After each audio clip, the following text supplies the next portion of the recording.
자, 우리 함께 기도드립니다.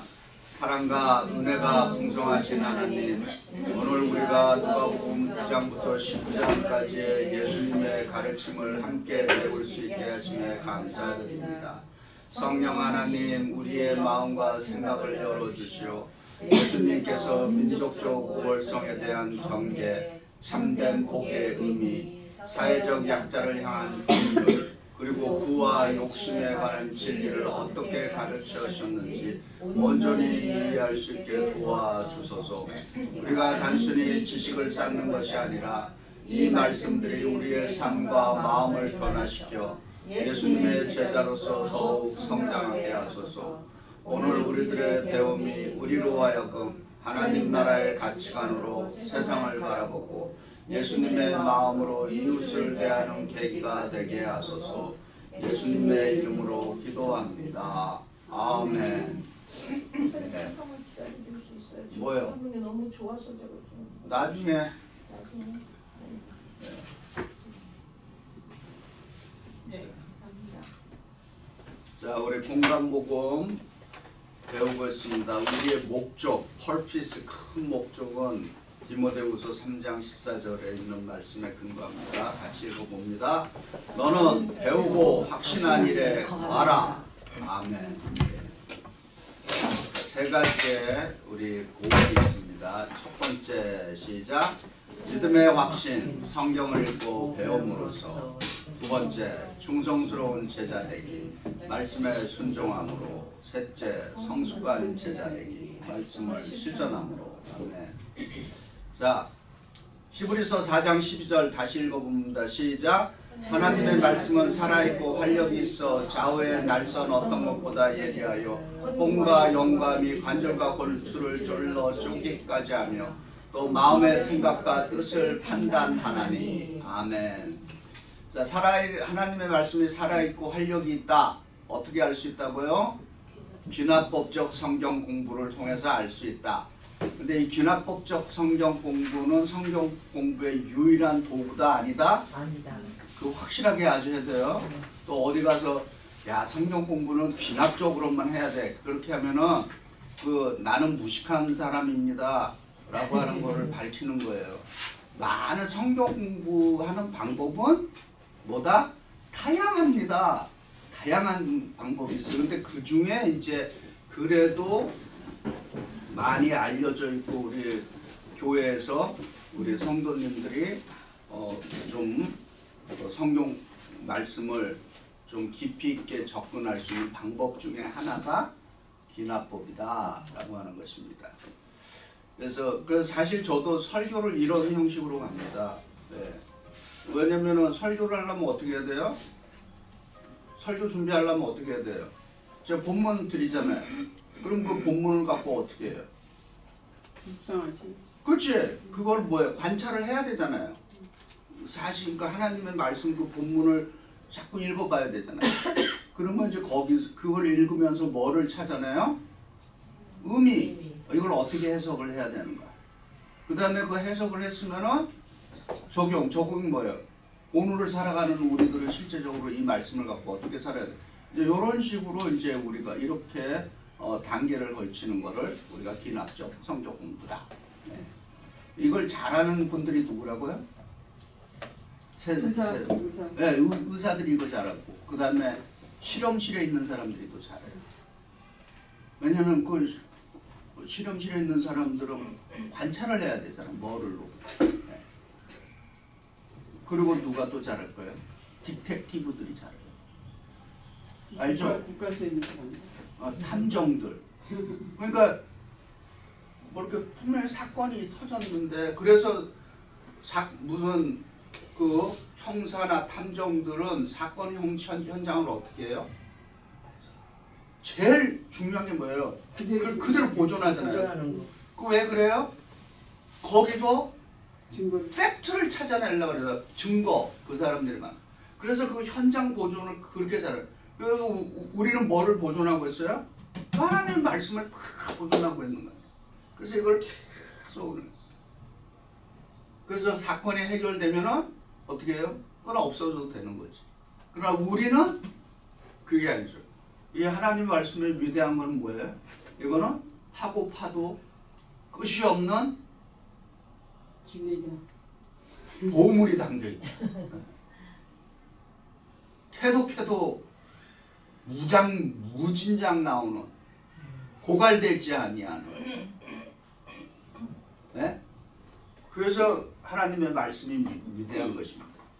그런 경험 하셨을 거예요.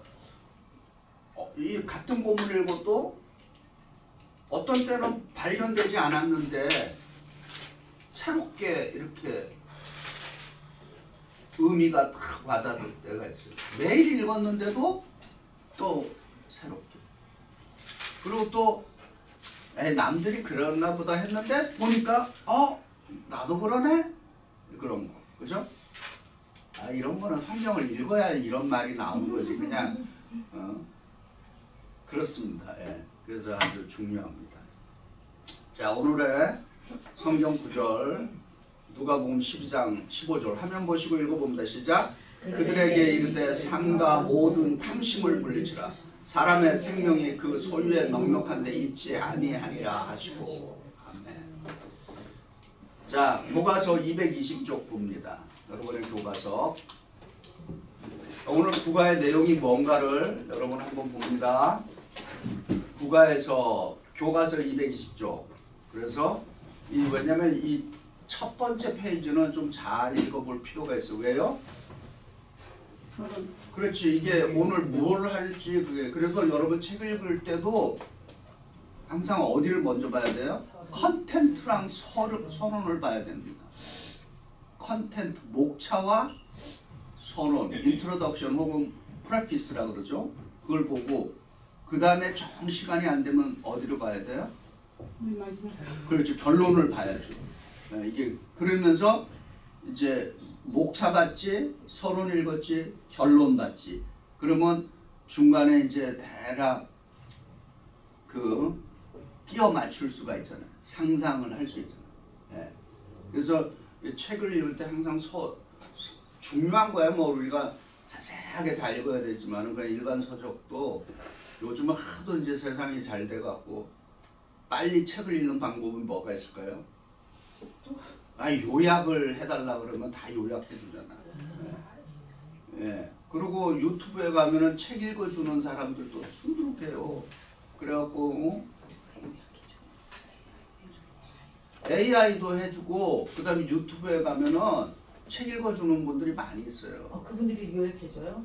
그럼 요약본도 읽어주고 또 오디오북이라고 그러고 성경도 속도가 뭐 그렇죠. 속도가 되게 빨리 해갖고 이제 예를 들어 이제 저처럼 이제 성경을 여러 번 읽은 사람들은 이걸 어떻게 좀 빨리 읽을까 해갖고 막 속도를 최대한으로 해갖고 듣는 기가 있죠. 그러면은 며칠에 한 권 다 읽어낼 수 있어요. 왜냐면 우리는 훈련이 됐기 때문에 그러니까 거기에 필요한 건 다 좀 집중력이 필요하죠. 예.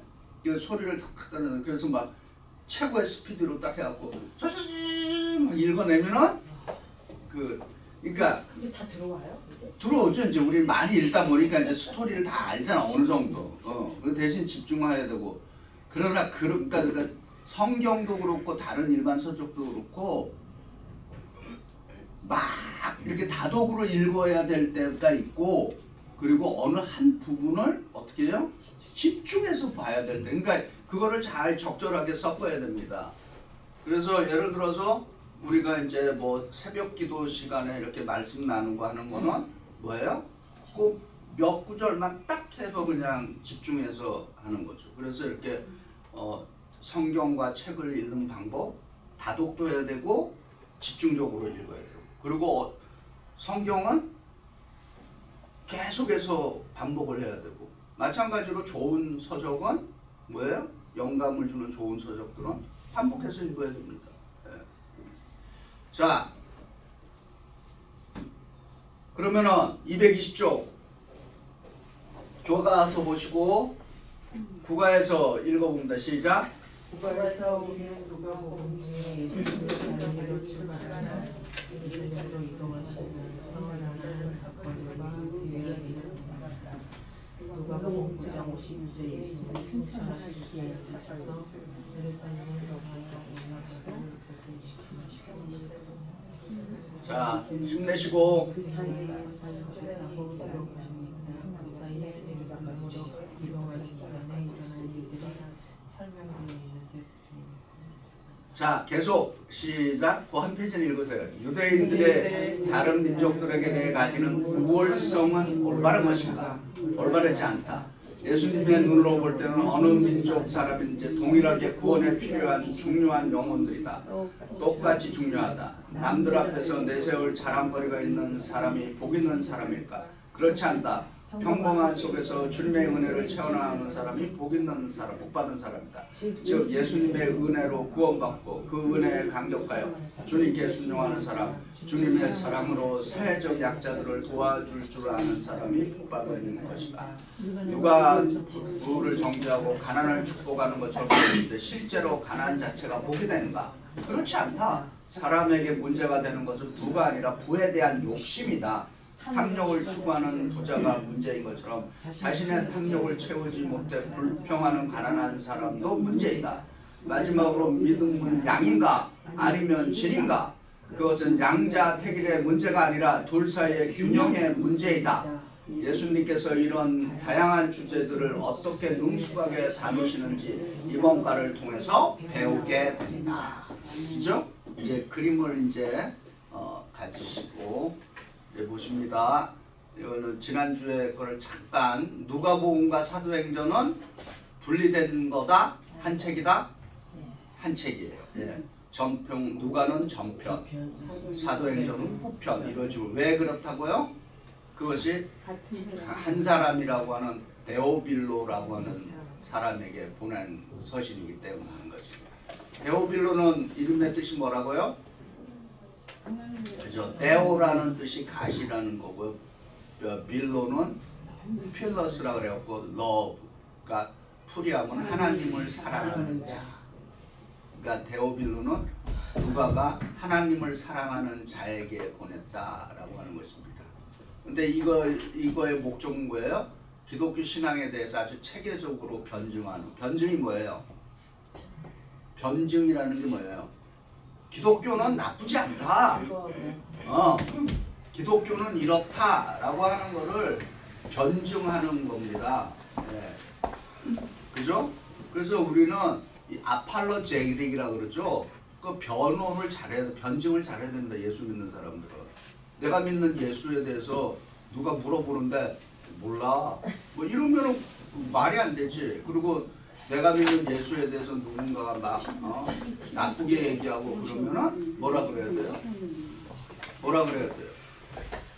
내가 믿는 예수에 대해서 막 누가 나쁘게 얘기하면은 이 기독교는 그런 게 아니다.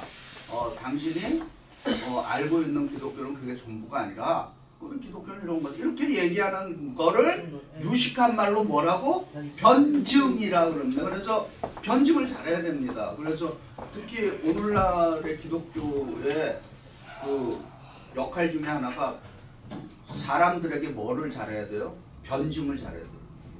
사도 바울 제일 잘. 네, 사도 바울도 그러니까 사도 바울이나 이 지금 성경은 지금 복음서는 어느 시대 사도 바울이나 복음서는 쓰여진 시대가 핍박 아래 쓰여진 거예요.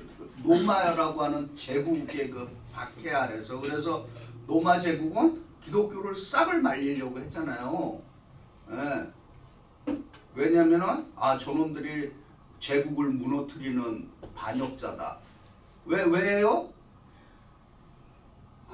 황제는 그죠? 황제인데 황제 is God 그러는데 기독교인들이 툭 튀어나오고 No, Jesus is God 그렇게 하니까 이게 지금 출발부터 지금 이게 맞지가 않잖아요. 그러니까 로마 제국의 세속적인 눈으로는 어떻게 돼요? 자기들의 권력이 그죠? 제국 자체가 지금 문제가 되는 그러니까 어떻게 하든지 간에 싹을 말리려고 이제 했던 거죠. 근데 거기에 대해서 우리 기독교는 그게 아니다. 우리 기독교를 이렇게 얘기해서는. 그래갖고 기독교 역사에 보면은 재밌는 일도 많아요. 로마 처음에는 이제 많은 오해로부터 출발을 했죠. 그 중에 하나가 기독교는 문란한 집단이다. 왜 그랬을까요? 네, 모여서 그 성경에 보면은 서로 사랑으로 입맞춤을 하라. 뭐 이제 그렇게 해갖고 이것들이 모여갖고 막 떼거리로 음란한 짓거리를 하는구나. 이제 이렇게 생각해요. 또 뭐가 있을까요? 성만찬은 사람을 죽여서 먹는. 왜 이건 내 피다, 내 살이다 막 이러니까 이런 또 집단이 있는가. 아무튼 뭐 다양한 그 성만찬은 아주 큰 그 박해 요인 중에 또 하나였어요. 예. 그 제일 큰 요인은 뭐다? 황제가 신이 아니라 그리스도가 신이다. 그 황제를 노드라고 불렀는데 기독교인은 예수님이 노드지 무슨 황제가 노드냐. 이제 이런 것 이거는 뭐 완전히 그냥 목숨을 걸고 하는 거죠. 그렇습니다. 그래서 그런 상황 속에서 기독교가 살아남고 계속해서 복음이 전파되려면 뭐를 해야 된다? 아니다라고 하는 변증이 있어야죠. 예, 우리는 그런 집단이 아니다라고 하는. 예. 그리고 자꾸 하나님 나라를 얘기하니까 이 로마 제국은 이게 또 말이 안 되잖아 지금. 로마 제국을 이야기해야 되는데 킹덤 엠파이어 하나님 제국을 얘기하니까 이게 지금 세속 정치 권력과 투쟁 갈등을 빚을 수밖에 없는 거예요. 네. 이제 그 속에서 우리는 그런 집단들이 아니다라고 하는 것을 쭉 얘기하는 거죠. 이해되시죠? 네, 그래서 현대에 실제적으로 성경 이외에 또 변증을 잘하는 분들이 있어요. 누군지 아세요? 네? 자, 갑자기 이름이 생각 안 나네. 저기 나니아 뭐 이런 거 저기 애들 동화 같이 가지고 영화도 만들고. 갑자기 생각이 안 나. 이게 왜 안 나지? 영화를 만들었다고. C.S. 루이스. 아유, 잘하신. C.S. 루이스는 현대에 아주 우리 기독교를 잘 변증한 사람 중에 한 사람이에요. C.S. 그래서 그 사람은 뭐 어린이 동화도 만들고 막 아주 다양하게 해서 아주 현대의 허무주의자들, 무신론을 갖고 있는 사람들에게 그래도 현대의 언어로 기독교를 잘 변증한 인물 중에 하나예요. C.S. 루이스. 네. 아셨죠? 그래서 예수 믿으면은 변증을 잘해야 된다. 근데 그 변증의 가장 큰 힘이 뭘까요? 말보다는 행동? 삶입니다. 그게 가장 확실한 변증이에요. 이해되시죠? 네. 물론 말도 해야 되지만 더 중요한 거는 말보다 삶의 모습이다. 네. 뭐 말이야 우리가 항상 그럴싸하게들 많이 하잖아요. 네. 그래서 제가 이제 보여서 누가복음의 핵심은 뭐다? 사도행전과 연결되어 있고 두 번째 뭐예요? 변증적인 성격을 갖고 있다. 이거는 변증이라는 말이 다시 물어볼게요. 뭐라고요? 기독교를 사람들에게 설득력 있게 말을 해주는, 이야기해 주는 것, 그거를 유식한 말로 변증, 영어로는 아폴로제릭이라고 그렇게 부르는 거예요. 무슨 얘기인지 알죠? 그러면 현대 사회에서 변증 잘하는 실제 직업이 누구예요? 노예들은 노예요. 노예가 왜 있어요? 내가 노예를 고용했어. 그럼 그 사람 뭐 해줘야 돼? 나를 위해서 뭔가를 해줘야 되지. 예. 그런 사람들이 변증가들입니다. 나름대로. 예. 그 다음에 사회적 약자에 대한 관심. 특별히 이제 누가복음 4장 18절 19절 그리고 요 누가복음 4장 18절 19절은 어디로부터 왔다? 이사야 61장 1절과 2절에 있는 말씀을 예수께서 증거했어요. 그 다음에 이제 누가가 또 중요시하는 게 네 번째 뭐예요? 성령, 기도, 전도를 강조하고 있다라고 하는 거죠. 이것이 이제 누가의 특징이다. 아셨죠? 크게 틀을 알고 계시기 바랍니다. 그 다음에 이제 이게 이제 누가복음의 이제 전체 구조예요. 예. 그리고 또 어떤 분들은 여기 문학적이라고 썼다 그래서 또 알러지 반응을 일으키면 안 됩니다. 예. 이해를 돕기 위해서 이렇게 만들어 놓은 거니까. 자, 오늘 이제 들어갑니다. 민족적 편견. 자, 여러분 화면 보세요. 이게 이제 이스라엘의 이제 예수님 당시의 모습이에요. 제일 꼭대기가 이게 어디 남쪽이 북쪽이에요? 갈릴리는 북쪽이지. 네, 북쪽이죠. 그 사이에 뭐가 들어있어요? 사마리아 그리고 유대 이렇게 지금 되어 있어요. 자, 그런데 자, 누가복음 9장 화면 보시고 9장 53절에서 55절에 있는 말씀입니다. 같이 읽어봅니다. 시작. 사마리아인의 한 마을에 들어갔더니 예수께서 예루살렘으로 향하여 가시는 것이므로 그들이 받아들이지 아니하는지라. 제자 야고보와 요한이 이를 보고 이르되 주여 우리가 불을 명하여 하늘로부터 내려 저들을 멸하라 하기를 원하시나이까. 예수께서 돌아보시며 꾸짖으시고 함께 다른 마을로 가시니라. 지금 왜 이게 이런 말씀의 배경이 뭐예요? 예수님 말씀을 전하고 오는데 이게 받아들이지 않으니까 이런 못된 것들이 있나. 예수님의 제자들이 예수님 하늘에 불을 내려갖고 그냥 다 불살라 죽입시다. 이제 뭐 이런 식으로 얘기한 거죠. 그러니까 예수께서 뭐라 그래요? 우리 식으로 얘기하면 이놈 어디서 말 같지도 않은 소리 하는데 그렇게 말씀하시는 거죠. 예. 그런데 왜 이렇게 유대인들은 그렇게 생각했을까요? 자, 221쪽 가운데 이 이야기는 나오세요. 보이죠? 네. 가운데 시작 한 줄만 이 이야기는 사마리아에 대한 유대인들의 편견을 단적으로 보여주는 것인데 누가복음에 나오는 예수님은 이런 편견이 잘못된 것임을 지적하셨다. 네. 그러니까 지금 누가는 자 마태는 누구를 대상으로 집중적으로 전도와 성교를 했나 했더니 유대인의 대상 청중이 그 마태 교인들이라고 우리가 얘기했을 때 그 사람들은 유대인 그 멤버들이 유대인이 주축이에요. 그러면 누가를 교회라고 우리가 칭했을 때 누가의 회중은 누구예요? 이방인들이 주축이 된 거예요. 그럼 사도행전에도 그게 있죠. 예루살렘 교회는 누가 주축이 됐어요? 유대인들이 주축이 됐어요. 그러면은 안디옥 교회는 누가 주축이에요? 이방인. 예. 그 성경에도 이 우리가 초대교회로 돌아가자 그랬을 때 초대교회라 그랬을 때 이 범위가 되게 넓습니다. 초대교회 연도로 따져도. 그러면 초대교회로 그런 말 들어봤죠? 초대교회로 들어. 그럼 초대교회 어디 교회를 말하느냐? 이게 애매모호하잖아요. 그러면 두 가지예요. 사도행전에 나타난 그 교회인데 가장 사도행전의 그 두 가지 두 교회가 아주 우리에게 그 초대교회의 원형을 제시하는 교회죠. 하나가 예루살렘 교회, 하나가 안디옥 교회입니다.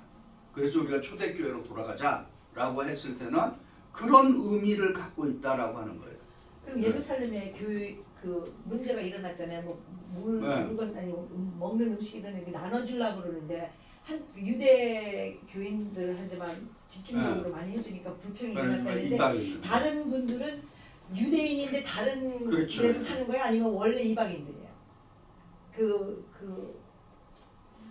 원래 이방인이죠. 예. 원래 이방인인데 파라고 헬라파, 유대파 이렇게 지금 이렇게 돼 있어요. 근데 헬라파라고 하는 그 분들은 그리스인들이죠. 그러니까는 완전히 이방인이에요. 예. 헬라파 유대인들. 아니면 헬라파 유대인들. 그러니까 유대인이면서 다른 곳에 사는 사람을 얘기하는 그것도 되고 실제 완전히 이방인들. 그리고 예를 들어 이제 사마리아인들 같은 누가복음에 특히 그 선한 사마리아 비유 같은 거는 아주 파워풀하죠. 왜요?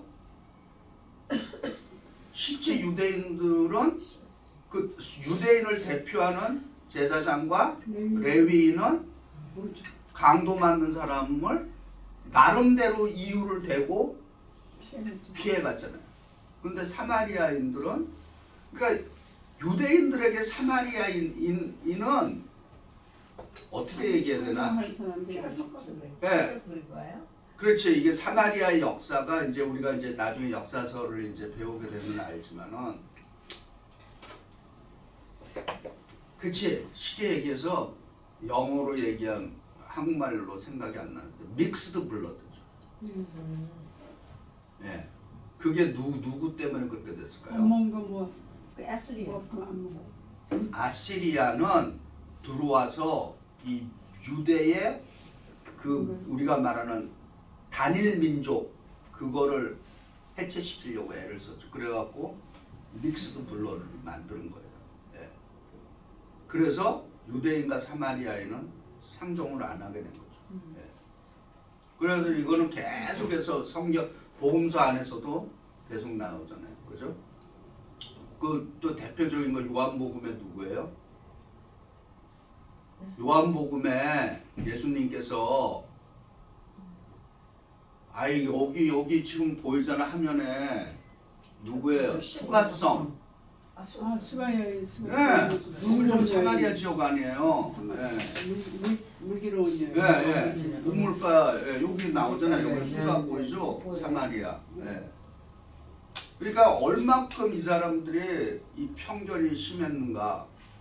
지금도 그래 사실은 많은 또 정독이라는 사람들. 그런데 그런 거에 대해서 예수님이 민족적인 갖고 있는 그런 편견을 지금 무너뜨리죠. 그러면서 이제 예수님은 이걸 이제 좀 더 좁히면은 예수님의 가족이라고 말하는 그 가족관도 굉장히 우리식으로 얘기하면은 파격적이죠. 왜냐면 보아스의 아내가 모압 여인. 네. 예. 그 저기 아니, 예수님의 족보에 우리가 생각해서는 우리의 상식적인 생각으로는 도저히 그 족보에 들어갈 수 없는 그런 인물들이 있잖아요. 여자들. 예. 그러니까 그런 것은 우리에게 주는 영적인 의미가 굉장하죠. 결국 뭐예요? 성서의 용어로 풀이하면은 육체를 자랑하지 말라. 예. 그 쉽게 얘기하면은 우리 초창기에 이민 올 때 딴 건 안 가져도 족보는 들고 온 분들도 있다고 그러더라고요. 그 족보. 진짜 족보 중요하지. 뿌리를 아는 건데 그걸 마치 뭐 신주 딴주 모시듯이 뿌리를 아는 건 중요한데 그거에 너무 몰입해갖고. 목사님 또 한 가지 퀘스천이 있어요. It's my curiosity.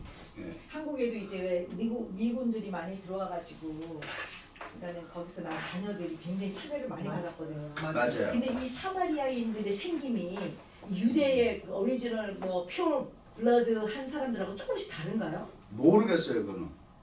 다를 것 같아요. 모르겠어요. 그거는 전 모르겠어요. 아무도 그래서 아무래도. 근데 갈릴리 사람들은 분명히 나타났지.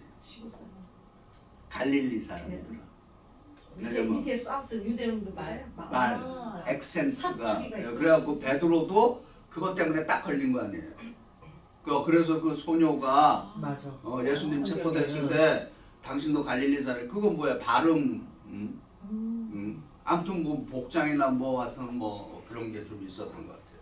그러니까 아무튼 그 당시 어쨌든 간에 이 믹스드 블러드에 대해서 그러니까 손가락질을 받은 거죠. 그래서 상종하지 못할 집단들 유대인의 입장에는. 그리고 또 그것만 있어요.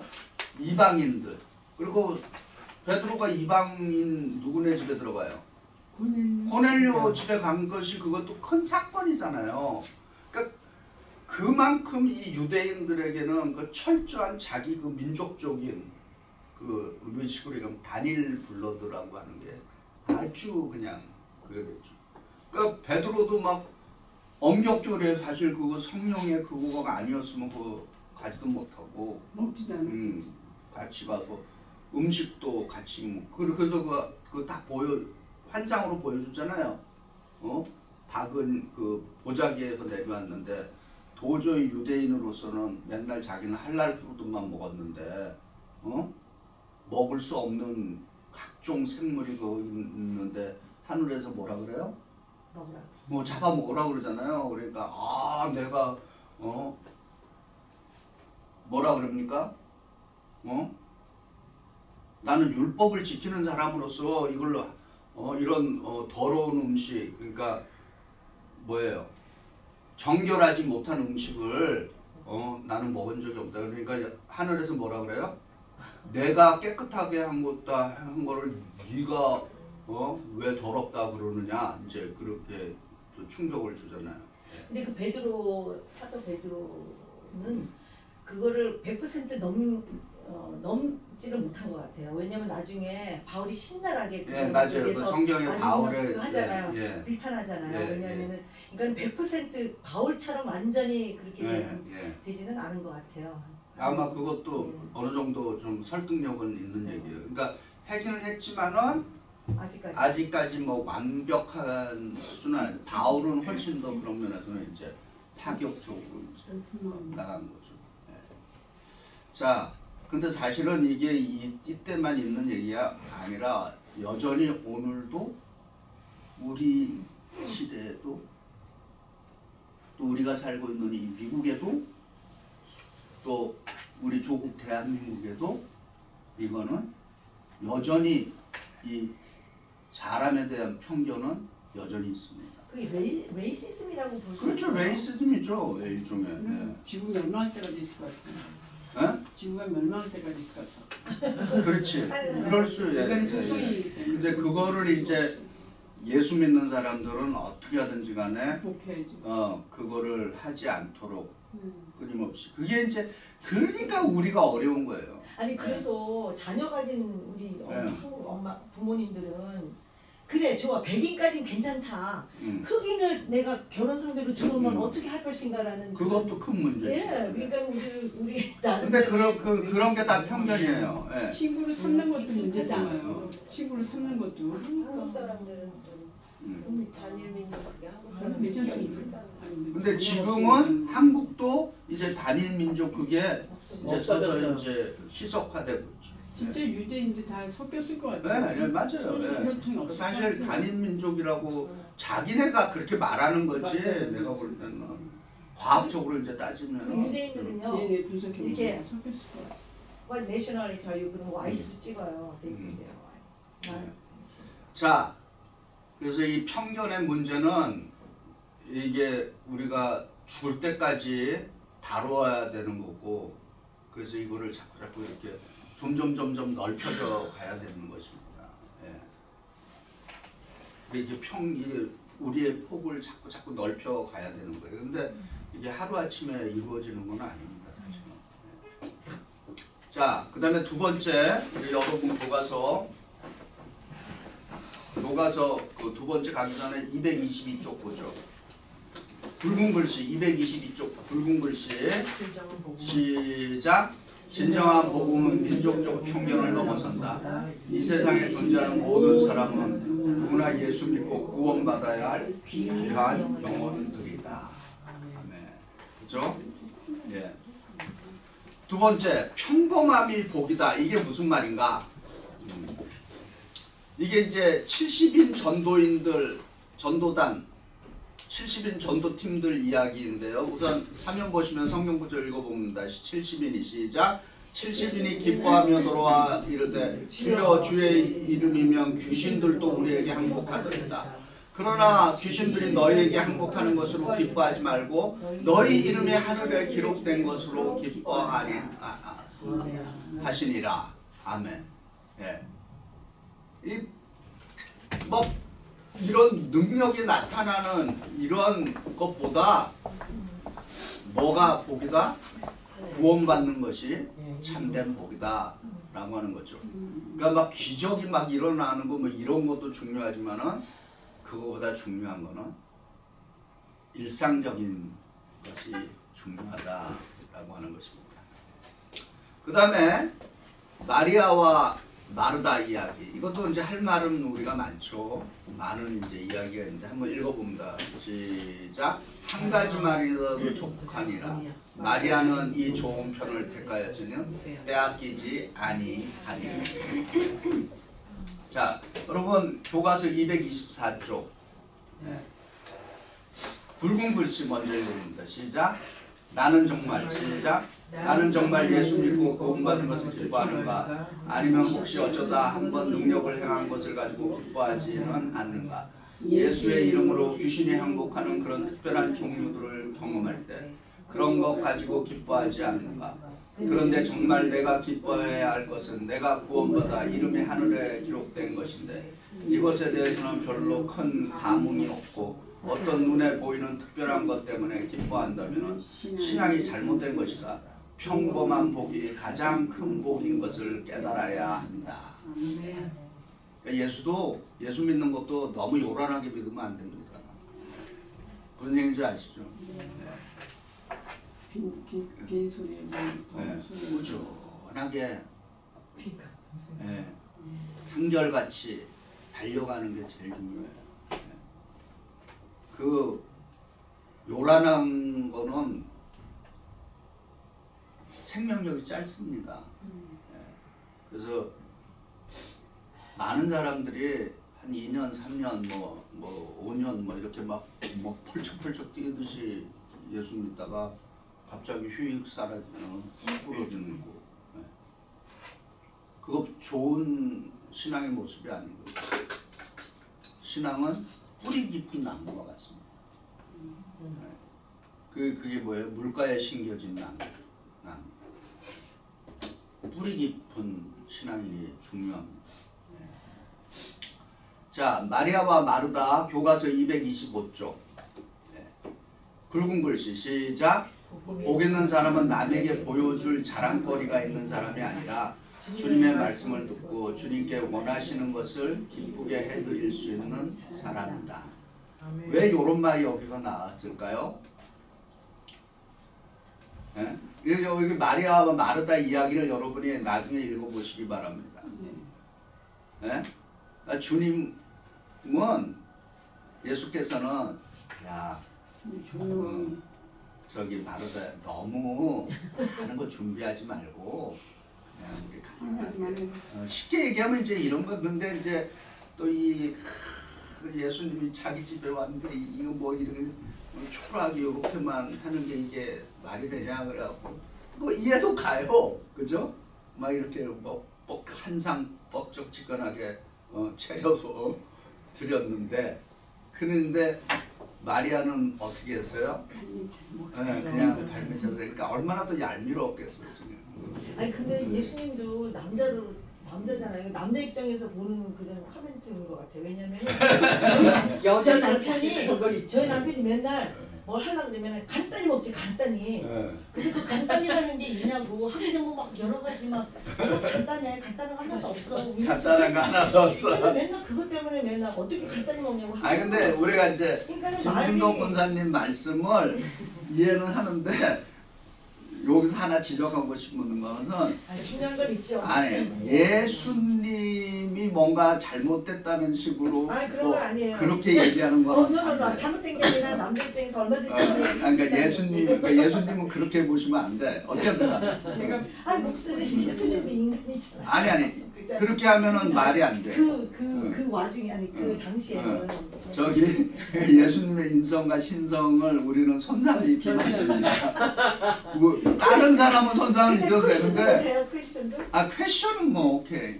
제가 보는 포인트는 뭐냐면 마르다가 그냥 일을 하면 되는데 아유 왜 쟤는 나만 이렇게 일을 하느냐. 그렇지. 자기를 그것도 드러낸 좋은 거. 관찰이야.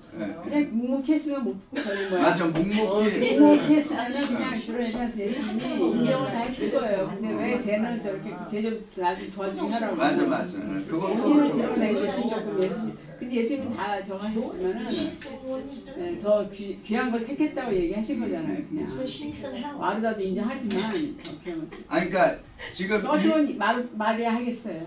마리아와 마르다의 이야기는 사실 2000년 동안에 아주 다 귀중한 이렇게 둘 다 귀해요. 근데 어떤 일이 생겼냐? 오늘날 문명의 힘은 마르다와 같은 사람들이 있어서 이렇게 생긴 걸로 성경학자들을 뭐 생겨요? 오늘의 이 문명의 힘 이거는 마르다와 같은 사람들의 부지런함이 있었기에 이렇게 됐다라고 하는 그렇게까지 또 성경을 해석하는 분들이 있어요. 그거는 나름대로 좋은 통찰력을 갖고 있는 것 같아요. 만약에 마르다 같은 사람은 없으면 어떻게 살아? 그렇죠. 네. 굶어야죠. 그 다음에 마리아와 같은 또 인물이 있어요. 우리가 그래서 우리가 이거 쉽게 이제 간단하게 얘기하면 신앙의 뭐를 잡아야 된다? 균형을 잡아야 되는 거예요. 맞아, 양가지. 그게 우리가 이제 그 밸런스를 맞춘다는 게 사실 그렇죠. 그게 굉장히 중요합니다. 그죠? 네. 그래서 막 뭐 열심히는 뭔가는 계속해서 하는데 또 뭔가 들어있는 건 없어. 그럼 그것도 얼마나 허전해. 또 반대로 뭔가 열심히 또 뭐 묵상도 하고 기도도 하는데 행동은 아무것도 없어. 그러면 그것도 큰 문제죠. 그러니까 우리가 신앙인들은 그래서 우리가 말하는 균형 잡힌 신앙이에요. 그래서 우리가 뭐 두 날개라고 그러고 믿음의 두 수레바퀴라고 하는 이야기를 하는 것입니다. 예. 날개는 하나만 있으면 뭐 말씀의 날개만 있고 그 말씀을 적용하는 그 날개가 없으면 못 날르잖아. 예. 그러니까 그걸 적절하게 우리가 신앙인들은 균형을 맞춰야 되는 겁니다. 그게 쉽지가 않죠. 예. 그러나 어쨌든 마리아와 마르다를 놓고 한쪽을 잘못됐다고 비난하는 거는 그건 예수님은 비난하지는 않았어요. 예, 예. 그 우선순위가 이 순간에 무엇이 중요했느냐 지금 그거를 우리가 좀 찾아야 되는 거죠. 그런 분별력은 가져야죠. 그 다음에 세 번째 소외된 사람에게 베푸는 거 한번 보죠. 누가복음 14장 13절 14절 같이 읽어봅니다. 시작. 잔치를 베풀고는 차라리 가난한 자들과 몸 불편한 자들과 저는 자들과 명인들을 청하라. 그리하면 그들을 갚을 것이 없으므로 내게 복이 되이니 이는 의인들의 부활시에 내가 갚음을 받겠음이라 하시더라. 아멘. 네. 요 구절은 어느 구절이랑 또 마태복음에 뭐와 연결이 좀 된다고 생각하세요? 마태복음의 최후의 심판. 그죠? 예. 예. 양과 염소로 사람을 분류해 놨을 때 거기에 핵심이 뭡니까? 예. 근데 여러분 지금 이런 구절들을 읽으면서 이거를 구원의 조건으로는 결코 해석하면 안 됩니다. 무슨 얘기인지 아시죠? 예. 이해되시죠? 네. 이거는 구원받은 사람들의 삶의 증거 보면 예. 이해되시죠? 예. 그러니까 이걸 구원의 조건으로 이렇게 뭐 가난한 사람도 도와야 되고 뭐 뭘 해야 되고 이걸 구원의 조건으로 하면은 우리가 알고 있는 하나님의 말씀과 뭐가 문제예요? 행위의 신앙이 되는 겁니다. 그렇죠. 예. 예. 근데 성경은 그렇게 얘기하지 않아요. 구원은 믿음으로 받는 것이고 그럼 이런 게 뭐냐? 구원받은 자녀들의 믿음은 이런 삶으로 증거가 돼야 된다라고 하는 거예요. 이해되시죠? 네. 이거에 대한 인식이 분명해야 됩니다. 그렇지 않으면 잘못하면은 행위의 신앙이 되면 행위의 신앙은 뭐와 연결돼요? 율법의 신앙으로 이어지는 겁니다. 이해되시죠? 네. 그래서 구원받은 사람으로서 당연히 왜냐? 예수님이 이들 가운데 있기 때문에. 그죠? 마태복음에서 최후의 심판에서 예수께서 그 양으로 분류된 사람과 염소로 분류된 사람의 공통점은 뭐예요? 질문이 똑같잖아요. 언제 주께서 헐벗고 굶주렸고 병들었고 갇혔고 똑같이 두 집단이 질문을 하잖아. 근데 그때 똑같이 또 예수님이 두 집단에게 대답해 준 게 뭐예요? 지극히 작은 자에게 한 것이 곧 내게 한 것이다. 이렇게 지금 말씀하잖아요. 무슨 얘기인지 아시죠? 그래서 이것도 지금 그 특별히 누가는 이 소외된 사람에게 대한 큰 관심을 지금 보이고 있다라고 하는 것입니다. 자, 그러면은 교과서 227쪽.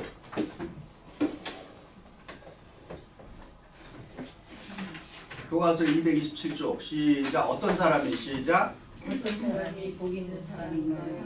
누가 보면 세 가지 예수님 복음과 하나님의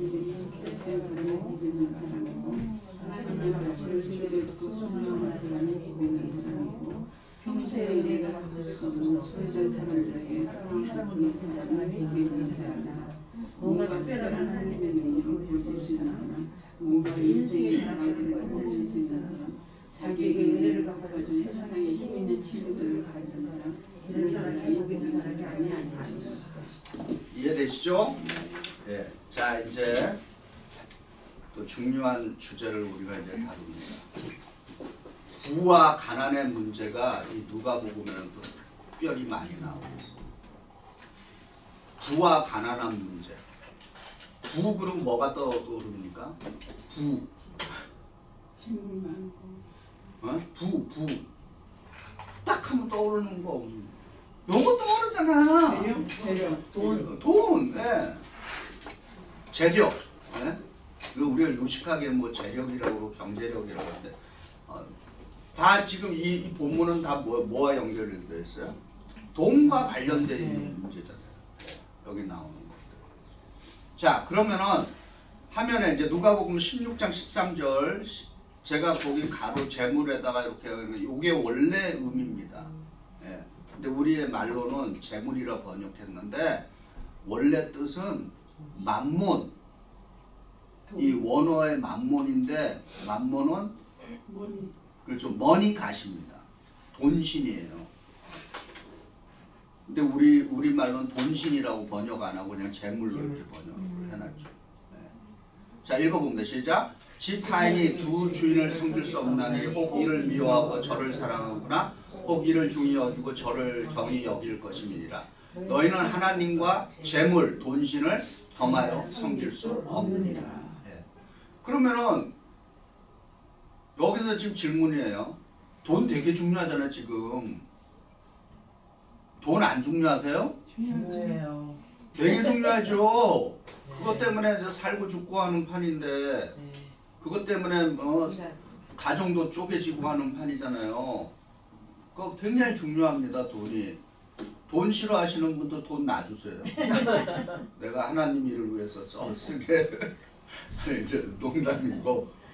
지금 여기서 문제가 되는 건 뭐예요? 하나님과 돈신이 경쟁 관계에 있는 거예요. 그래서 위험한 거죠.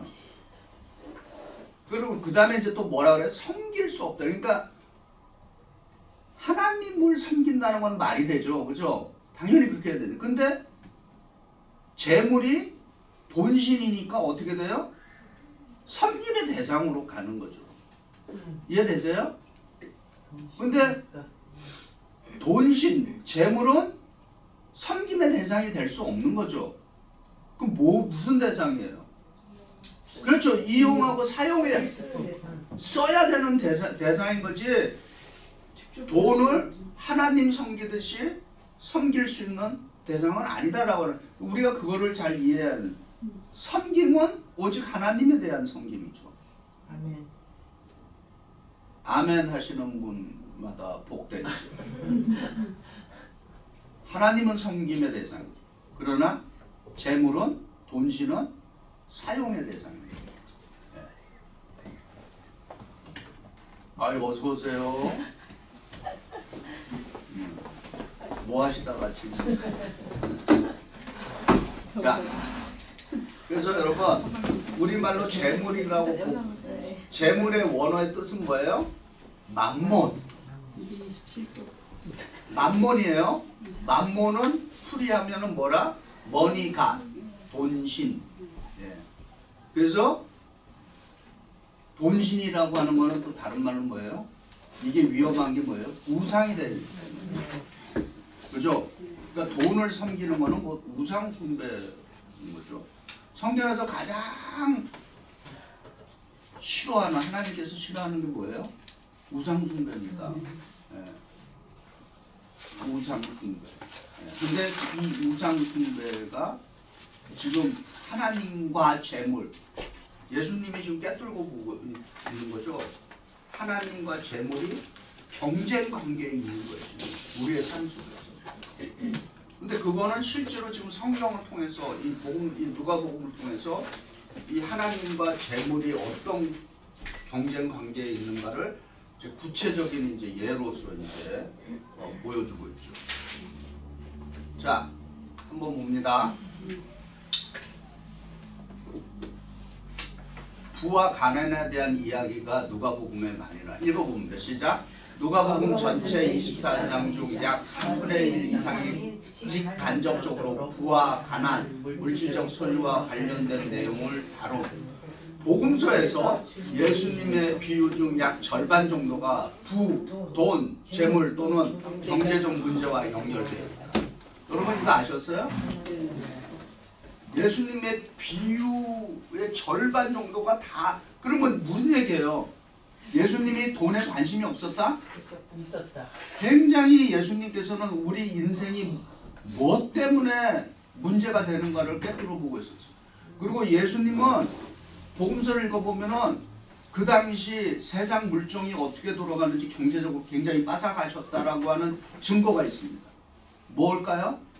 시장에서 참새 한 마리가?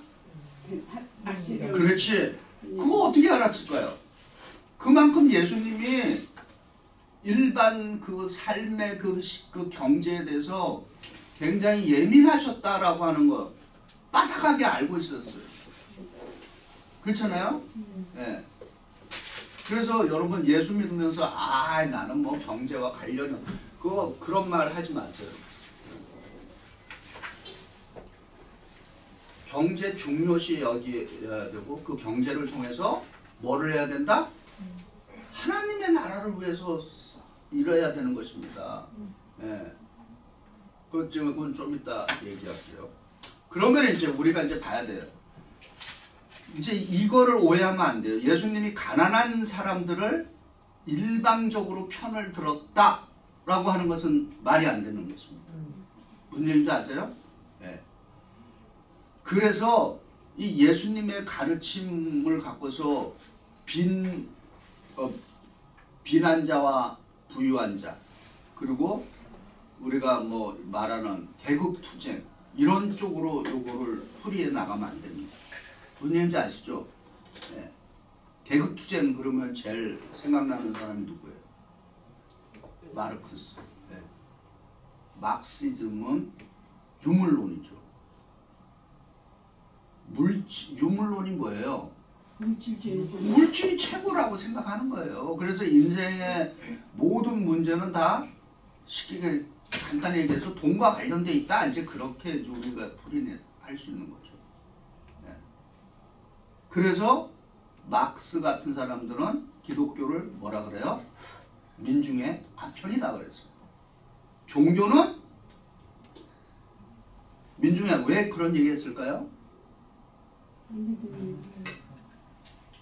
지배자들이 물질을 자기들이 다 소유하게 갖고 대신 지배를 당하는 사람들에게는 나눠주는 거죠.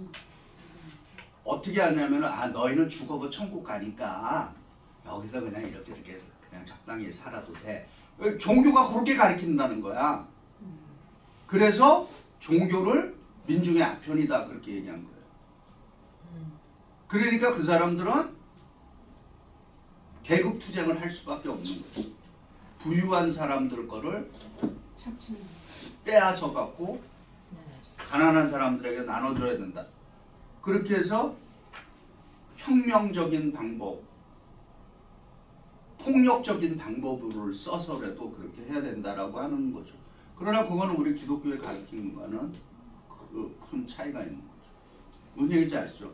그래서 예수님이 가난하다 그래서 그 사람들을 일방적으로 편든 거 아니다라고 하는 거 우리가 잘 기억해야 돼요.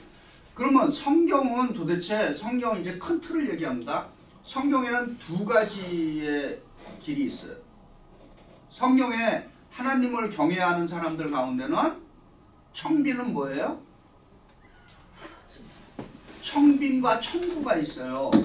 청빈 깨끗한 사람. 깨끗하게 가난한 사람들. 청부는 뭐예요? 깨끗하게 부자인 사람들이 있어요. 청빈, 청부. 그래서 근데 이제 우리가 이걸 생각해야 돼요.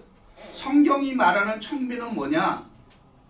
선택된 가난이에요. 이게 무슨 말이에요? 선택된 가난이라고 하는 거는 내가 부유하게 살 수 있음에도 불구하고, 잘 들으셔야 돼요. 내가 부유하게 살 수 있음에도 불구하고 예수님을 위해서 가난의 길을 선택하는 거예요. 그 대표적인 게 누구예요? 예수의 제자들이죠. 특히 우리가 제가 말씀드리는데 예수의 제자 베드로니 뭐 요한이니 뭐 이런 사람들을 가난한 어부라고 생각하는 거는 오산입니다.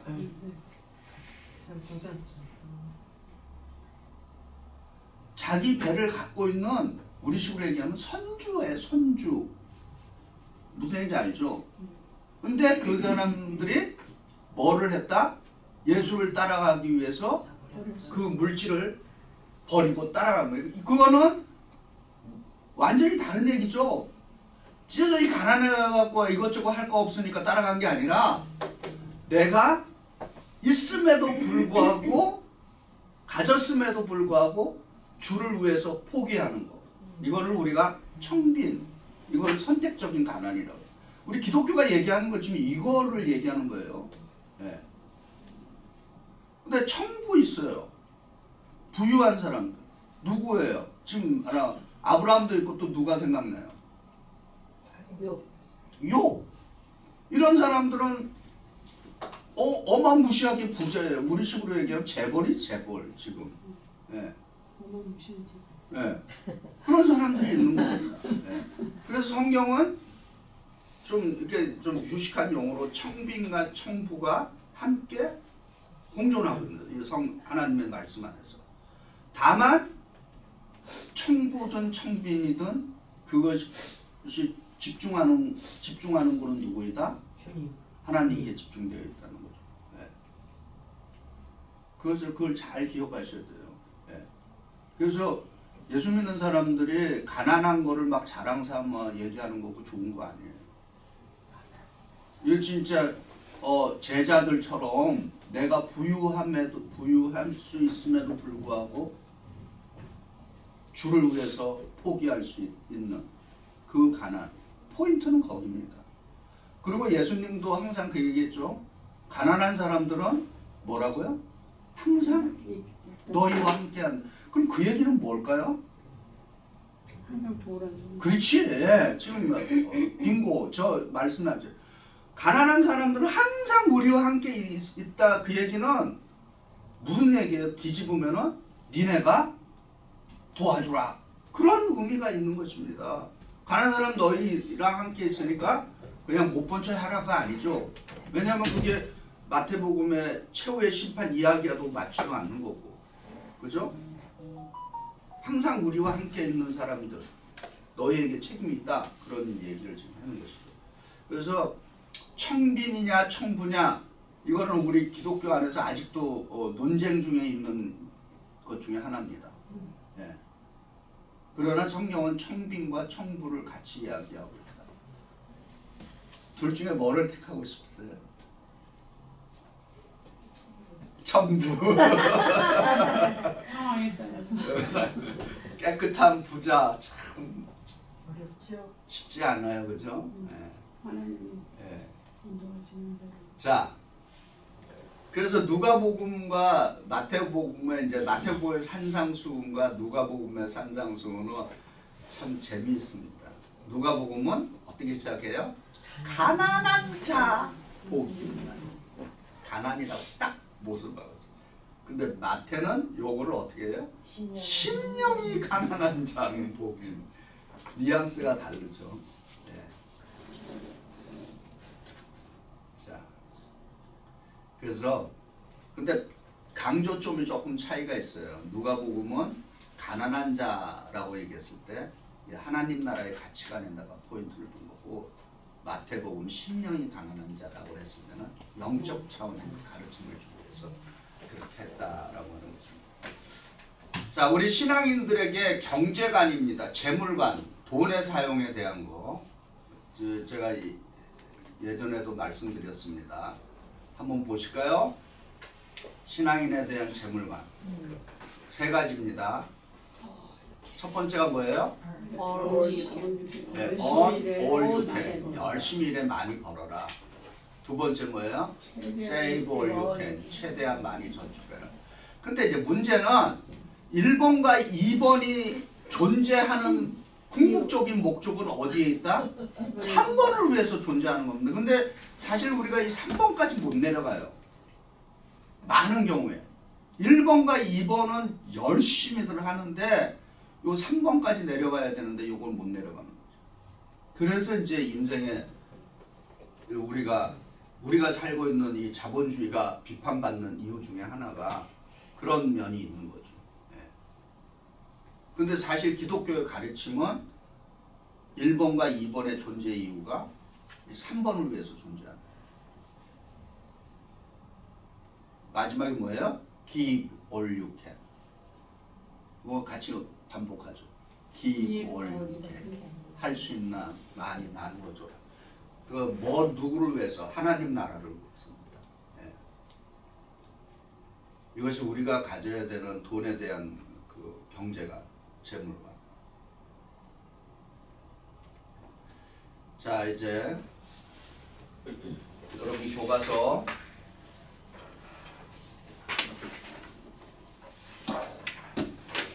230쪽 한번 보고 넘어가죠. 230쪽에 밑에 큰 글씨 예수님이 시작. 예수님이 강조하시는 것은 탐심을 버리라는 것이라. 돈을 우상으로 섬기지 말고 하나님만을 주인으로 섬기라는 말이다.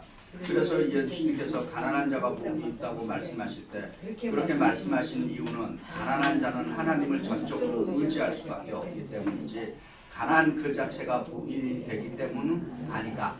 우리는 누가복음을 읽으면서 가난을 미화해서는 안 된다.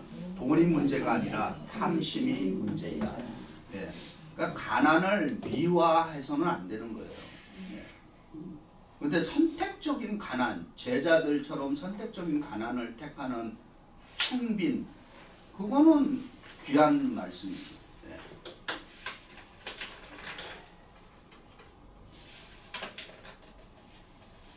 자, 233쪽 제일 아래, 233쪽 제일 아래 예수님은 시작.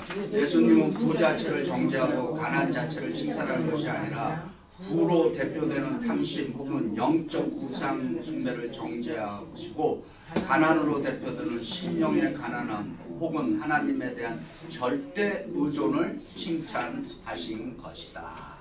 아멘. 자, 그 다음에 234쪽 제일 아래 큰 글씨 시작. 예수님이 가난과 부에 대해 말씀하실 때는 언제나 한 가지 주제로 말씀하시는 것이다. 하나님과 재산을 동시에 숨길 수 없다. 부를 절대해서는 안 된다. 부자라고 해서 돈이면 뭐든지 다 된다고 생각하지 말고 가난하다고 해서 불행하다고 생각하거나 한을 품어서는 안 된다는 것이다. 그렇게 되면 부자가 탐욕을 부리는 것과 똑같이 만몬 신의 지배를 받게 되는 것이다. 그래서 복음서에 나오는 부와 가난에 대해서 이렇게 정리하면 된다. 예수님은 부 자체를 정죄하고 가난 자체를 칭찬하는 것이 아니라 부로 대표되는 탐심 혹은 영적인 우상 숭배를 정죄하시고 가난으로 대표되는 심령의 가난함 혹은 하나님에 대한 절대 의존을 칭찬하신 것이다. 아멘. 잘 아주 요약을 해 주었습니다. 자, 이제 믿음 봅니다. 이제 거의 다 왔습니다. 마지막 편 믿음. 자, 저기 누가복음, 자 여러분 그 교과서 235쪽.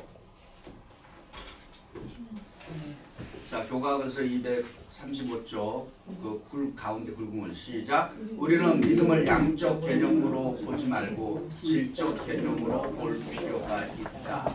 이제 여기에 이제 우리가 좀 생각을 해야 됩니다. 자, 믿음에는 뭐 두 가지 개념이 있어요. 뭐요? 양적 개념과 질적 개념이 함께 들어 있습니다. 자, 그러면은 사도행전 2장 46절부터 47절에 있는 말씀입니다. 같이 읽어봅니다. 시작. 날마다 마음을 같이하여 성전에 모이기를 힘쓰고 집에서 떡을 떼며 기쁨과 순전한 마음으로 음식을 먹고 하나님을 찬미하며 또 온 백성의 칭송을 받으니 주께서 구원받는 사람을 날마다 더하게 하시니라. 아멘. 성전에 모이는 거, 눈에 보이는 거, 그죠? 그 다음에 그럼 질적인 모습은 어디 있어요? 찬미하며 온 백성에게 칭송을 받는 거. 그렇죠? 네. 그래서 우리는 믿음의 양적 개념, 질적 개념을 잘 이해를 해야 되는데 양적 개념에만 우리가 초점을 맞추면 숫자, 그 눈에 보이는 것에만 초점을 맞추면은 우리의 신앙은 공로주의에 빠지기가 쉽습니다. 또 믿음의 질적 개념만 강조하게 되면은 뭐가 있어요? 외적인 헌신과 열매가 결여될 수 있다. 질적으로 뭐 말씀에만 집중하고 막 이제 이렇게 하다 보니까 실제로 삶의 모습에서 나타나는 열매가 없는 신앙인이 될 수 있다라고 하는 것입니다. 자, 그래서 자 읽어봅니다. 믿음에 있어서 시작. 믿음에 있어서 양적 눈에 보이는 질적, 내적 마음의 변화, 균형을 이룰 때 건강한 신앙인이 될 수 있다. 자, 야고보서 2장 14절 17절 양적인 모습, 그리고 로마서 12장 2절은 질적인 모습으로 이렇게 분류할 수 있습니다. 그러니까 성경 구절 읽어봅니다. 시작. 형제들아 만일 사람이 믿음이 있노라 하며 행함이 없으면 무슨 이익이 있으리요. 이와 같이 형함이 없는 믿음은 그 자체가 죽은 것이라. 그 다음에 로마서 시작. 너희는 이 세대를 본받지 말고 오직 마음을 새롭게 함으로 변화를 받아 하나님의 선하시고 기뻐하시고 온전한 뜻이 무엇인지 분별하도록 하라. 아멘. 그래서 성경 안에는 양적인 신앙의 모습도 있고 뭐예요? 질적인 신앙의 모습이 공존하고 있다라고 하는 것을 우리가 기억해야 합니다. 그래서 예수 믿을 때 포인트가 뭐다? 균형 잡힌 신앙인이 되게 중요합니다. 그죠? 네. 말씀이 있으면은 그 말씀에 대한 실천이 있어야 되는 거고. 뭔 얘기인지 아시죠? 네. 그런 그 균형을 우리가 잡을 수 있어야 되는 것입니다. 그래서 어떤 분은 나는 질적인 것만 추구해. 그게 사실 어떤 면에서 모순이 있는 말입니다. 또 어떤 사람들 나는 뭐 질적인 거 필요 없고 양적인 것만 있으면 돼. 또 거기 또 무슨 함정이 있죠. 아무리 양쪽으로 숫자가 많아도 폭풍 한번 불고 바람 한번 훅 불면은 쓰러지는 거 되게 많습니다. 네? 그러나 수적으로는 양쪽으로는 적지만은 또 아주 질적으로 아주 단단하게 또 훈련된 사람들이 있어요. 무슨 얘기인지 아시죠? 네. 그런 것들을 우리가 잘 생각을 해야 됩니다. 자, 그러면은 여러분의 우리 교과서 237쪽 제9회 보죠. 237쪽 제9회 굵은 글씨 시작. 믿음의 양과 질은 언제나 함께 가야 한다. 그래서 이 균형이 왜 중요해요? 우리 사람도 가만히 우리 몸을 이렇게 보면은 이렇게 돼 있잖아요. 요거 쭉 이렇게 반반으로 이렇게 쪼개면은 왼팔이 있고 오른팔이 있고, 왼다리가 있고 오른다리가 있고, 눈도 왼쪽 눈, 오른쪽 눈, 그죠? 이해되시죠? 네, 이게 이렇게 잘 이렇게 대칭으로 균형이 잡혀 있잖아요. 네. 자, 오늘 말씀은 이제 요약합니다. 누가복음 9장부터 19장의 요약입니다. 우리 다 같이 읽어봅니다. 시작. 다른 사람들에 대한 편견을 버리자. 아, 참 쉽지 않다. 두 번째 시작. 구원받은 것. 예수님의 말씀을 듣고 지키며 사는 것에 행복하게 감사하며 살자. 예. 자, 세 번째 시작. 물질 욕심 버리고 자족하며 항상 하나님만을 의지하며 살자. 쉽지 않아요. 마지막. 양적, 질적, 내적, 외적으로 균형 잡힌 신앙인이 되자. 예. 이게 우리가 추구하는 신앙인의 뭐 성숙한 신앙인의 모습이다라고 하는 것입니다. 마지막으로 이제 나눔과 성찰 우리 한번 볼까요? 제가 세 가지만 뽑았는데 한국교회에서 타민족 사람들에 대해 가지는 편견은 무엇이 있을까? 예수님이라면 그런 상황에 어떻게 하실까?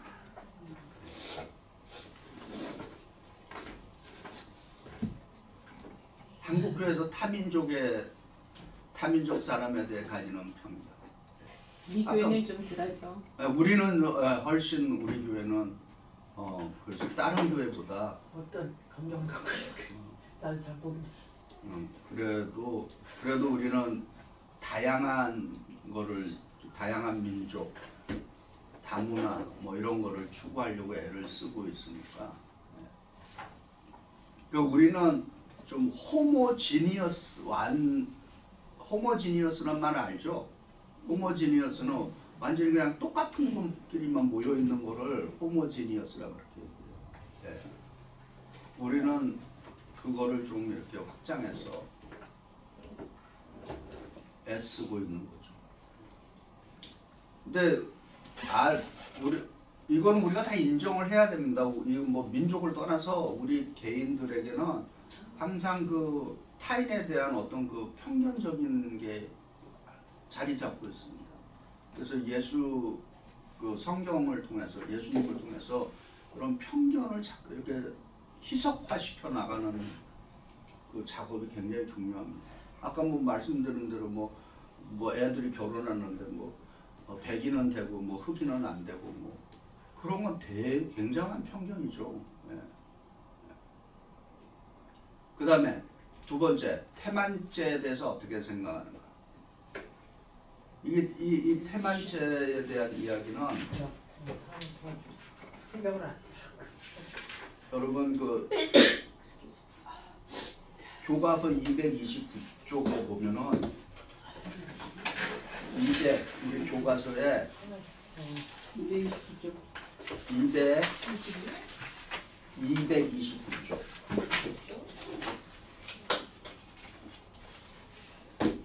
229쪽 보세요. 229페이지. 자, 거기에 이것을 우리는 자, 그 파트를 읽어보죠. 시작. 이것을 우리는 태만죄라고 부른다. 마태복음 25장의 염소들 제목과 같은 것이다. 염소들이 지옥에 가는 이유는 무엇인가? 그들이 적극적으로 나쁜 일을 했기 때문이 아니라 당연히 해야 할 일을 하지 않았기 때문이다. 그들도 염소들도 대답하여 이르되 주여 우리가 어느 때 주께서 줄인 것이나 목마른 것이나 나그네 되신 것이나 헐벗은 것이나 병드신 것이나 옥에 갇힌 것을 보고 공양하지 아니하도이까? 이에 임금이 대답하여 이르시되 내가 진실로 너희에게 이르노니 이 지극히 작은 자 하나에게 하지 아니한 것이 곧 내게 하지 아니한 것이라. 이게 태만죄라는 거예요. 네? 그래서 우리가 모두를 막 이렇게 할 수는 없지만은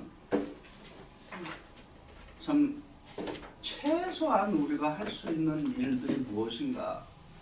자, 어떻게 생각하면 할 수 있는 일이 너무 없어요, 사실은. 예, 어떤 상황에 부딪힐 때는. 그럼에도 불구하고 우리 예수 믿는 사람들은 지금 내가 있는 처한 상황에서 무엇을 할 수 있는가, 이게 참 중요합니다. 예.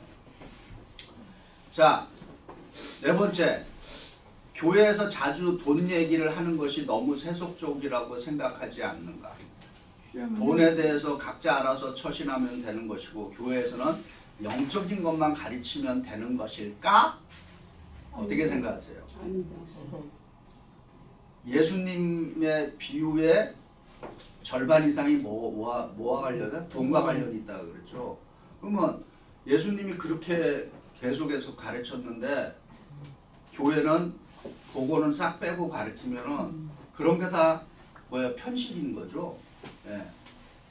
그럼 목사님 이거에 대해서 어떻게 생각하세요? 이제 여성교회에서 우리가 이제 그 물건을 이제 다른 데서 떼가지고 사다가 남았잖아요. 그 우리 과자 사인 할 적에. 그래서 이 남은 거를 어떻게 처치를 할까? 1년을 또 갖고 있을 수는 없고. 그래서 그러면은 우리 교인들한테 이런 것이 있다고 이렇게 모였을 적에, which is on Sunday, 테이블에다 갖다 놓고 이런 물건들이 남았으니까 원하시는 거는 사가지고 가십시오. 이런 거에 대해서는 어떻게 생각하세요? 그거에 여기 제가 그래서 읽어보라 그랬잖아요. 그 이기샘플 있어요 거기? 그럼요. 아니 왜냐면은 자, 이렇게 생각하셔야 돼요. 그 성경에서 교회 안에서 뭐 지금 얘기가 내가 어떻게 이해를 했냐면은 교회에서 물건 파는 게 맞냐 안 맞냐 그 얘기하려고 하는 거예요? 아니면은 그러니까 우리 바자에서 남은 물건들을 그거를 이제 못 오신 분들을 위해서 그 썬데이에 모였으니까 그러면 그 테이블 목적이 하나를, 뭐예요? 우리 목적이. 미션을 위해서 거죠. 그거를 그러니까 그거에 대해서 여러분, 그래서 제가 여러분에게 지난주에 여기 보면은 교회에서 두 번째, 여기 이 참고 자료에 보면은 두 번째, 교회에서는 물건을 절대 사고 팔면 안 되나요? 이런 질문이 있어요. 그 여러분이 이거를 읽어보시면은 아, 이게 어떻게 하는 것이 물건을 파는 게 아니고 말씀대로 전도와 선교를 위한 것이 되는가.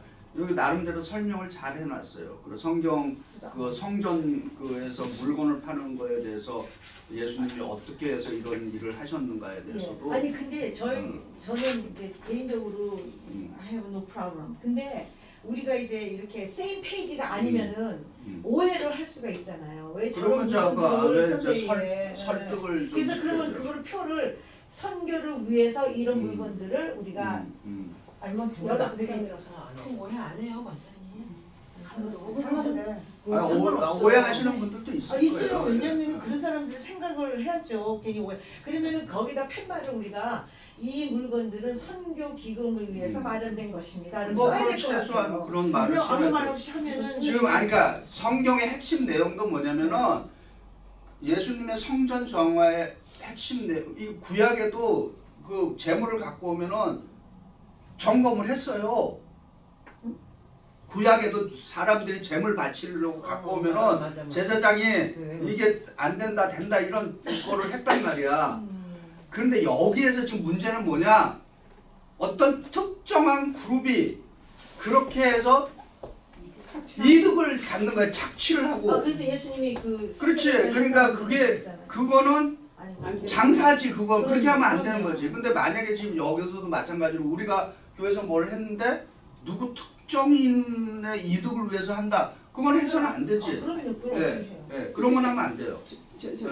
저 같은 경우는 음식 같은 건 남으면은 우리 교인들한테 그거를 사가지고 우리가 쓸 수도 있고 미션을 옷 같은 건 1년 동안 갖고 있는 건 저는 아니라고 생각해요. 그런 거는. 그래서 그런 거는 그냥 구제단체에다 넘기는 게 어떤가 생각해. 그냥 그것도 뭐 흰사님교회 같은 데 넘긴다든가 구제로 그냥 하지. 그 옷 같은 거 1년씩 하면 곰팡이 슬고 그건 좀 아니라고. 그런 거는 먹는 거는 우리가 다 내가 보기에는 그런 거는 좀 아니 아니면 그거는 저기 뭐야 지혜가 디스커션- 필요해요. 예, 아니 저기 또 거기는 뭐 디스커션이 거기다 저기 뭐죠? 그거 왜냐면은 거기다 넣으면 우리가 또 음.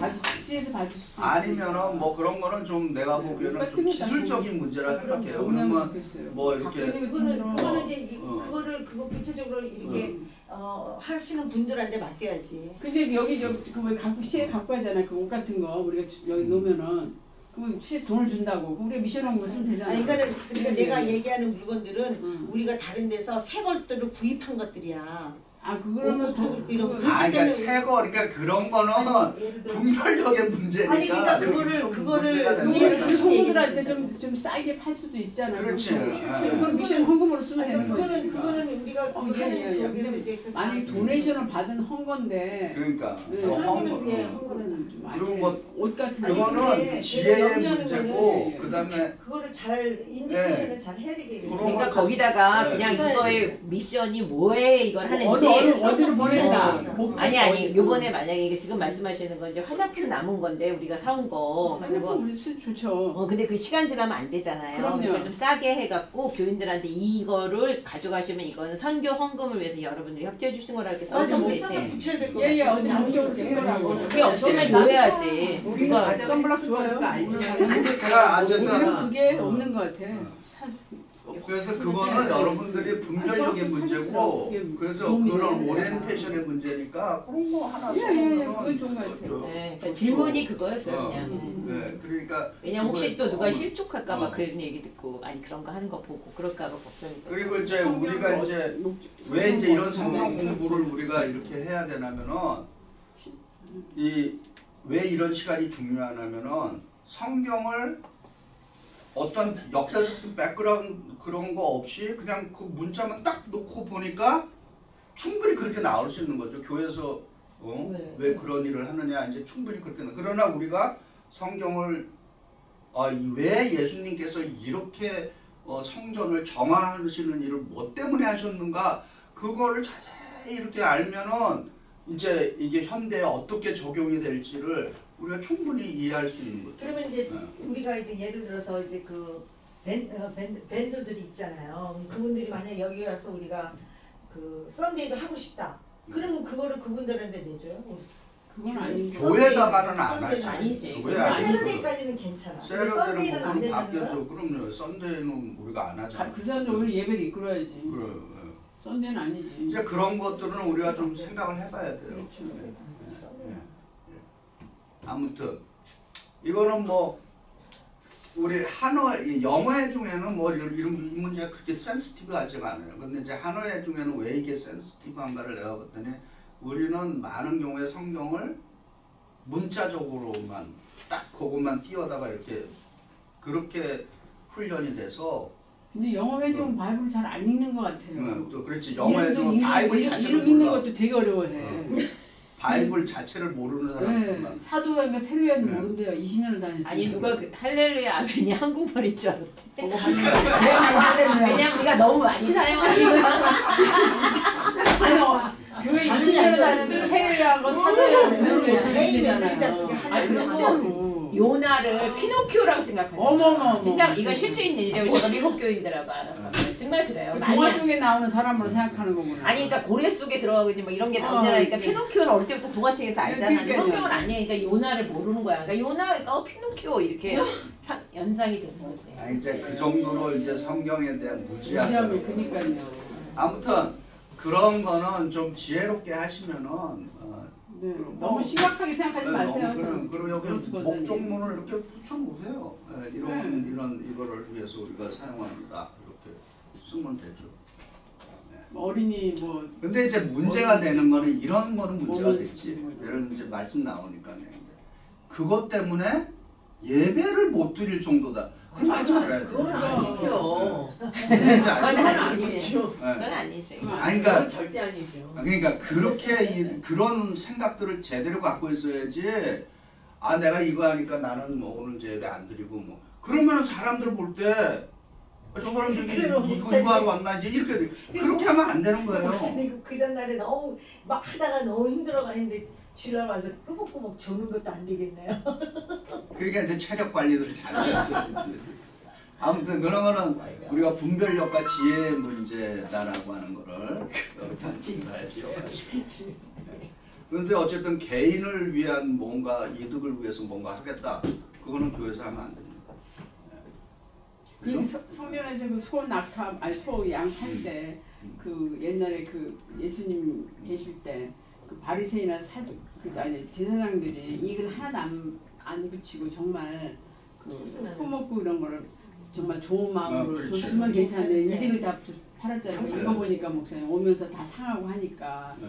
그러니까 그랬으면은 예수님이 그렇게 엎지 않으셨을 것 같아요. 그렇죠. 예. 아니 근데 그 당시 역사를 보면요, 그 성전에 있는 그 제사장하고요, 그 짱이 얼마나 심한지 몰라. 그 당시 제사장이잖아요. 제사장들이 얼마나 타락을 했었냐면 막 그 성전에 창녀들을 데려다가 그것도 있고요.